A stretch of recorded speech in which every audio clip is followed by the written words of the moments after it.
আমি বোঝাতে চাচ্ছি আমাদের কাছে আল্লাহ রাব্বুল আলামিন নামাজ ফরজ করে দিয়েছে কোন সময় থেকে? রাসূলুল্লাহ ইসলাম যখন মেরাজে গিয়েছেন 13তম বছর থেকে। এরপরে দেখেন দ্বিতীয় স্তরে আল্লাহ সুবহানাহু ওয়া তাআলা যখন রোজা ফরজ করেছে হিজরতের দ্বিতীয় বছরে। কোন সময়ে? হিজরতের দ্বিতীয় বছরে। রাসূল সাল্লাল্লাহু আলাইহি ওয়াসাল্লাম হিজরত করেছে নবুয়তের 13তম বছরে, অর্থাৎ শেষের দিকে একেবারে।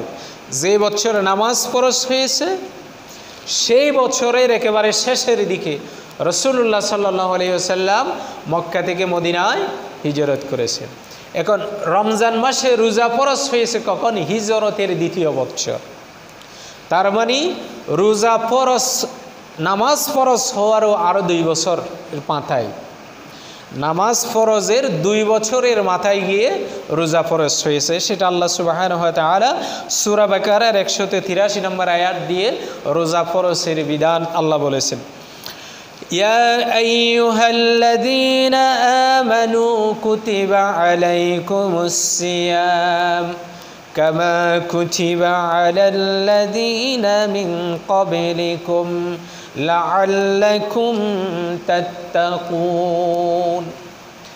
আল্লাহ বলেছে, হে ঈমানদারগণ, আমি তোমাদের উপরে রমজান মাসে রোজা ফরজ করে দিয়েছি। এই আয়াত নাজিল হয়েছে যে হিজরতের দ্বিতীয় বছরে শাবান মাসে এই আয়াত নাজিল করে, যেহেতু রমজান মাস আসবে সামনে, মাসগুলো আগে থেকে ছিল। এটা আমরা যে মুহররম, সফর, রবিউল আউয়াল, রবিউল সানি, জুমাদুল উলা এভাবে যে মাসগুলা গুনি, এটা শুধু ইসলামের সময় না, এই মাসগুলা অন্যান্য নবীদের জমানাতীয় মাসগুলা একই রকম প্রচলন ছিল। কিন্তু রোজা ফরজ হিসেবে রাখা আমলের বিধানটা ছিল ভিন্ন ভিন্ন প্রেক্ষাপট অনুযায়ী। একক নবীর সময়ে রমজান মাসে রোজা ছিল, মুহররম মাসে কিছু ফরজ ছিল, কিছু জিলহজ মাসে ফরজ ছিল, কিছু জিলকদে ফরজ ছিল, এরকম প্রেক্ষাপট অনুযায়ী ছিল। কিন্তু মুহাম্মদুর রাসূলুল্লাহ সাল্লাল্লাহু আলাইহি ওয়াসাল্লামের উম্মতের উপরে রমজান মাসে রোজা ফরজ রাখতে হয়েছে হিজরতের দ্বিতীয় বৎসরের থেকে। এবং রোজা যে রাখতে হবে আল্লাহ সুবহানাহু ওয়া তাআলা 1 মাস আগে থেকে জানিয়ে দিলেন। শাবান মাসের প্রথমে শাবানের চাঁদ যখন উদিত হয়েছে ওই সময় আল্লাহ সুবহানাহু ওয়া তাআলা সূরা বাকারার 183 নম্বর আয়াত এটা নাজিল করে, সামনে আসবে রমজান মাস, শাবান মাসের শুরুতে আল্লাহ এই আয়াত নাজিল করে যে রোজা ফরজের বিধানটা আল্লাহ চালু করে দিয়েছেন। এরপরে আসেন হজের বিষয়। হজ ফরজ হয়েছে 9ম হিজরিতে। হজ কখন ফরজ হয়েছে? কথা বলেন না, কখন ফরজ হয়েছে? 9ম হিজরিতে, মানে রাসূলুল্লাহ ইসলামের বয়সের একেবারে 62 বছর বয়সে হজ ফরজ হয়েছে। কিভাবে? কোন আয়াত দিয়ে? সূরা আলী ইমরানের 97 নম্বর আয়াত দিয়ে আল্লাহ সুবহানাহু ওয়া তাআলা হজের বিধানটা ফরজ করে দিয়েছেন। ফীহি আয়াতুম বাইনাতুম মাকামু ইব্রাহিম ওয়া মান দাখালাহু কানা আমিনান ولله على الناس حج البيت من استطاع إليه سبيلا ومن كفر فإن الله غني عن العالمين। আল্লাহ কোরআনের এই আয়াতটা নাজিল করে রাসূলুল্লাহ সাল্লাল্লাহু আলাইহি ওয়াসাল্লামের 62 বছর বয়সে, যখন 62 বছর বয়স হয়েছে ওই সময় হজের ফরজ বিধানটা চালু করে দিয়েছে। রাসূল সাল্লাল্লাহু আলাইহি ওয়াসাল্লাম 63 বছর যখন চলতেছে ওই সময় ফরজ হজ আদায় করেছে। এরপরে রাসূলুল্লাহ সাল্লাল্লাহু আলাইহি ওয়াসাল্লাম এভাবে করে ইসলামের ফরজ বিধানগুলো আস্তে আস্তে আল্লাহ রাসূল সাল্লাল্লাহু আলাইহি ওয়াসাল্লাম পালন করা শুরু করেছেন। এরপরে আসেন আল্লাহ সুবহানাহু ওয়া তাআলা আমাদের যে জাকাতের বিধানটা কখন ফরজ হয়েছে। এখন জাকাতের বিধানটা রাসূলুল্লাহ সাল্লাল্লাহু আলাইহি ওয়াসাল্লামের উপর মুসলমানদের উপরে যে ষষ্ঠ হিজরিতে, কত হিজরিতে? ষষ্ঠ হিজরিতে জাকাতের বিধান ফরজ হয়েছে। যে সূরা তাওবার 60 নম্বর আয়াতে ইন্নামাল ফুকারাউ লিল মাসাকিনি ওয়াল আমিলিনা আলাইহা, ওই আয়াত নাজিল করে সূরা আত-তাওবার 60 নম্বর আয়াত দিয়ে জাকাতের বিধানটা আল্লাহ সুবহানাহু ওয়া তাআলা ফরজ করে দিয়েছেন। এভাবে করে আল্লাহ রাব্বুল আলামিন ইসলামের যে বিধানগুলো আছে এগুলো আমাদের উপরে আস্তে আস্তে স্তরে স্তরে মানুষকে মানার জন্য ফরজ করে দিয়েছেন। এরপরে পর্দার বিধানটা কখন ফরজ করে দিয়েছে? পর্দার বিধানও ফরজ হয়েছে যে রাসূল সাল্লাল্লাহু আলাইহি ওয়াসাল্লামের হিজরতের একেবারে ষষ্ঠ বছর বয়সে। কত বছর বয়সে? ষষ্ঠ সনে, অর্থাৎ হিজরতের রাসূলুল্লাহ ইসলামের হুদায়বিয়ার সন্ধির পরে পর্দার বিধান ফরজ হয়েছে। সেই পর্দার বিধানটা কি? সূরা আহজাবে 33 নম্বর আয়াতে, সূরা আহজাবের ভিতরে অনেকগুলো আয়াত আল্লাহ সুবহানাহু ওয়া তাআলা নাজিল করেছে। পর্দার বিধানটা আল্লাহ রাব্বুল আলামিন শুরুতে রাসূলুল্লাহ সাল্লাল্লাহু আলাইহি ওয়াসাল্লামের স্ত্রীদেরকে দিয়ে শুরু করেছে। পর্দার বিধান কি বলেছে? ইয়া নবিয়ান ইয়া নিসাআন নবিয়্যা লাস্তুন্না কাআহাদিম মিনান নিসা। নবীর স্ত্রীদেরকে আল্লাহ প্রথমে বলেছে, হে নবীর স্ত্রীগণ, অন্যান্য নারীরা যেভাবে চলাফেরা করে তোমরা সেভাবে চলাফেরা করিও না। আগে কাদেরকে বলেছে? কথা বলেন না, কাদেরকে বলেছে? নবীর স্ত্রীদেরকে বলেছে। এভাবে করে আল্লাহ সুবহানাহু ওয়া তাআলা নবীর স্ত্রীদের বিষয়ে যখন এই আয়াত নাজিল করার পরে, এটা হচ্ছে সূরা আহজাবের 33 নম্বর আয়াত, এরপরে সূরা আহজাবের 53 নম্বর আয়াতে এসে এবার মানুষকে বলেছে, সাহাবায়ে কেরামকে বলেছে যে তোমরা ইয়া আইয়ুহাল্লাযীনা আমানু লা তাদখুলু বুয়ুতান নাবিয়্যা, হে ইমানদারগণ তোমরা নবীর ঘরে যখন তখন প্রবেশ করিও না। সাধারণ মানুষকে বলতেছে নবীর ঘরে যখন তখন প্রবেশ, ইল্লা আন ইউযানা লাকুম ইলা তুআমিন গায়রা, তোমরা যে কোনো প্রয়োজনে যখন নবীর ঘরে যাও তোমরা অনুমতি নিয়ে নবীর ঘরে প্রবেশ করবা। কি নিয়ে ঢুকতে হবে? অনুমতি নিয়ে। যদি অনুমতি যদি না পাও তাহলে যতক্ষণ অনুমতি আসবে না ততক্ষণ নবীর ঘরে প্রবেশ করা যাবে না। এগুলা হচ্ছে নবুয়তের ষষ্ঠ বছর, হিজরতের ষষ্ঠ বছরে এগুলা পর্দার বিধানটা এসেছে।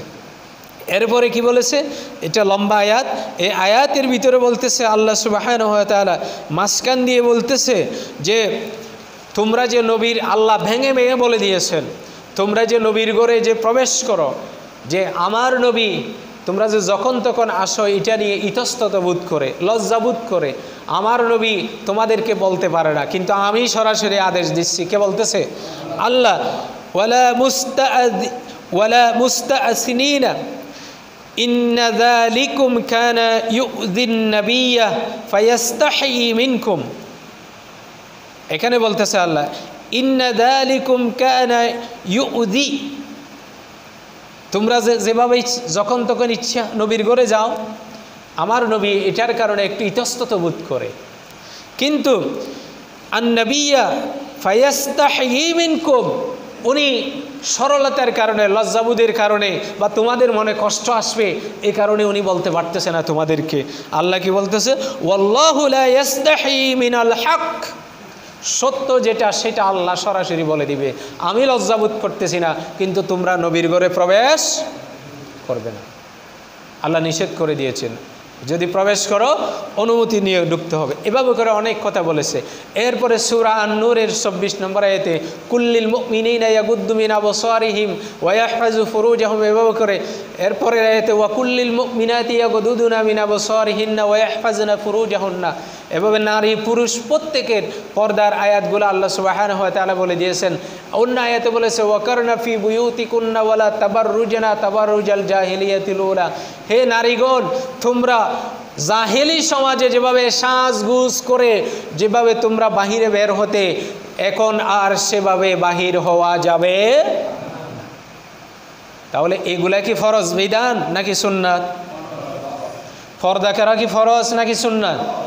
তো ফর্দা কি হুজুরের বউরা করবে, হুজুরের মেয়েরা করবে, না বাকিরা করা লাগবে না, এরকম কথা বলেন না?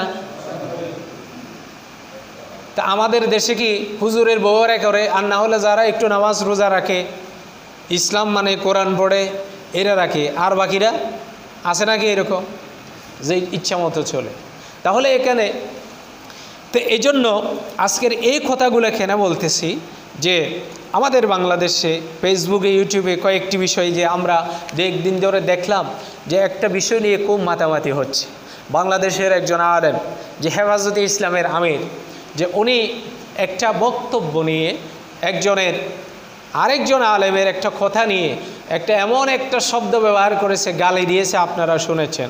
তা আসলে বিষয়টা মা খাদিজাতুল কুবরা রাদিয়াল্লাহু তাআলা আনহাকে নিয়ে যখন কথাটা বলেছে, যে আমির হামজা যখন ওয়াজের ভিতরে বলতেছিল মা খাদিজার আমলের ভিতরে এক ওয়াক্ত নামাজের আমল ছিল না, একটা রোজার ফরজ বিধান আমল ছিল না, হজের কোনো আমল ছিল না, পর্দার কোনো আমল ছিল না, তারপরে রোজার কোনো আমল ছিল না, জাকাতের কোনো আমল ছিল না, এরপরেও আল্লাহ সুবহানাহু ওয়া তাআলা তাকে এমন সম্মানে ভূষিত করেছেন, এমন স্থানে ভূষিত করেছেন, সেটা দুনিয়ার কোনো সম্মান না, স্বয়ং আল্লাহ সুবহানাহু ওয়া তাআলা দিয়েছেন। তার বক্তব্য ওয়াজগুলা ছিল এটাকে নিয়ে। তো এটাকে কেন্দ্র করে ফেসবুকে, তা আমি কথাটা এজন্য বলতেছি, আমাদের সমাজে যখন আমরা ফেসবুকে ইউটিউবে কোনো বক্তব্য যখন দেখি, এটা সত্য মিথ্যা আগাগুড়া বক্তব্য না শুনে এক একজন মানে যে যাকে পছন্দ না বিভিন্ন গালবন্ধ করি। আসলে কি যিনি বক্তা হযরতে খাদিজাতুল কুবরা রাদিয়াল্লাহু তাআলা আনহা সম্পর্কে বলেছে যে ওনার আমলের ভিতরে, আমাদের মা ওনার আমলের ভিতরে নামাজ, রোজা, হজ, যাকাত এইরকম শুধু ঈমান ছাড়া আর কোনো ফরজ বিধানের আমল ছিল না। এটা কি ওনার দোষের কথা বলেছে? কথা বলেন না, ওনার কি দোষের কথা বলেছে? না, মানে এটা বোঝাতে চেয়েছে ঈমানের বিষয়টাকে সামনে এনে বোঝানোর জন্য বলেছে। কিন্তু এটাকে মানে যিনি বলেছে একটা গালি দিয়েছে, ওনার কাছে কথাগুলোকে কাটছাট করে কিছু ব্যক্তি আছে দেখাইছে, এরপরে এগুলা নিয়ে সমালোচনা করে। কিন্তু আমরা এখানে এসে অনেকে অনেক ধরনের খারাপ গালি দিয়ে কমেন্টস করে। তো এই জন্য কথাটা এই জন্য বলতেছি যে ইসলামের ফরজ বিধানগুলো আমাদের জানতে হবে। পরিশেষে 2 মিনিটে আমাদের মা খাদিজাতুল কুবরা রাদিয়াল্লাহু তাআলা আনহা সম্পর্কে একটি হাদিস আপনাদের সামনে শোনাবো। কেন বলতে